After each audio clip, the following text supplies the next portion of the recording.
দেখো বললে স্যার আমাকে কোন পরিমাপের অঙ্কগুলো দেখালেন, তাহলে এই অভেদাবেল অঙ্কগুলো কি কোণের জায়গা। এর আগে একটা অঙ্ক আছে যেটা মান নির্ণয় করা, তোমরা সবাই জানো সাইন 30 ডিগ্রি, 0 ডিগ্রি, হ্যাঁ 35 ডিগ্রি, 90 ডিগ্রি, 60 ডিগ্রি। এটা আমি একটা ভিডিও করেছি একটা ষড়ভুজের মাধ্যমে, যে কোণগুলো বার করার নিয়ম। ওই মানগুলোকে টুক করে দেখে বসিয়ে দিলেই হয়ে গেল। ঠিক আছে, আর একটা কোণ বের করার নিয়ম আছে, আমি পরে ভিডিও দেখিয়ে দেবো যে কিভাবে করতে হয়। স্যার ওই মান বার করার অঙ্ক ছাড়ুন না কেন, আমরা ঠিক করে নিতে পারবো। তো এই ধরনের অঙ্কগুলো আমাদের দেখে ভয় লাগে, এই অঙ্কগুলো করান দো। ঠিক আছে, তুমি দেখে নাও এই অঙ্কগুলো কিভাবে করবে।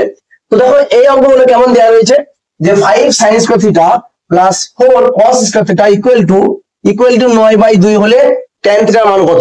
দেখো কত ইজি, দেখো অঙ্কটা বুঝতে হবে। আমার চেয়েছে কি tan থিটা, আমার আছে কি sin square theta plus cos square theta. তাহলে বুদ্ধি করে একটু করো না। এই নিচে 9/2 আছে, আর নিচে কিছু নয়, মোটা মানে 1 ধরে নাও। নিচে কত আছে 1 ধরে নাও, ধরতেই পারি আমরা, তাই না স্যার। তাহলে 2 কে এইটা দিয়ে গুণ করো, তাহলে 5 2 10। আমরা লিখতে পারি sin square theta plus 4 2 8 cos square theta equal two 9 এর সঙ্গে যদি আমি 1 গুণ করি, আমি এইভাবে লিখতে পারি, হ্যাঁ লিখতে পারি। তাহলে আমি এর পর লাইনে কি করবো, দেখো 10 sin square theta plus 8 cos square theta equal two 9।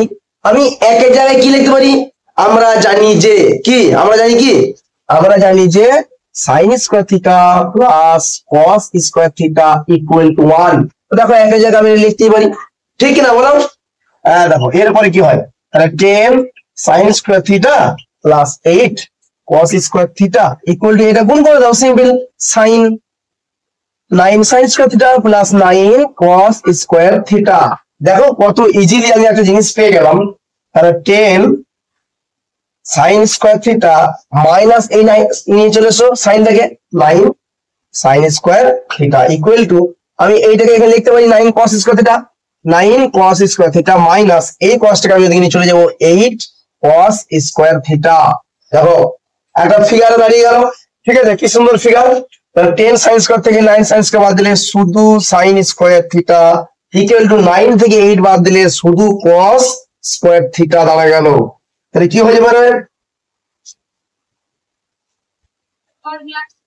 দেখো তাহলে কি হয়ে গেল, এই যে sin square theta by cos square theta আমি লিখতে পারি না, পারি না বলো, লিখতে পারি। সমান আমি 1 লিখতেই পারি। এই যে cosটাকে আমি sin নিয়ে চলে এসেছি, sin square by cos square আমরা কি জানি বলো তো, tan square theta equal to 1। তাহলে স্যার চেয়েছে কি tan থিটার মান, আমার আনতে হবে কি tan স্কয়ার থিটা চলে এসেছে আমার, আমাকে আনতে হবে tan থিটা। তাহলে আমি স্কয়ারটাকে রুট করে দাও না কেন, শুধু tan থিটা করে দাও, তাহলে 1 এর রুটে 1 হয়, tan থিটা সমান 1। স্যার অঙ্কটা হলো মজা করে। এই ধরনের অঙ্কগুলো যার যা সমস্যা আছে, ত্রিকোণমিতি বলো, যে কোনো পার্ট বলো, কমেন্টে জানাও, ঠিক আছে। তোমরা একদম সাটার অ্যান্সার পেয়ে যাবে। এবং কোন কোন অঙ্কগুলো মাধ্যমিকে আসবে স্যার ত্রিকোণমিতি থেকে আমি আলোচনা করলাম, এবং আবার বলছি কি কি অঙ্কগুলো আসবে, একদম হুবহু তুমি দেখতে পাবে, কোনো সংখ্যা চেঞ্জ হবে না, 100% গ্যারান্টি দিয়ে বলছি। এরপরে যে মাধ্যমিকের ভিডিওগুলো আসছে তোমরা কমন পাবেই, তোমরা আমার সঙ্গে থাকো, ওকে।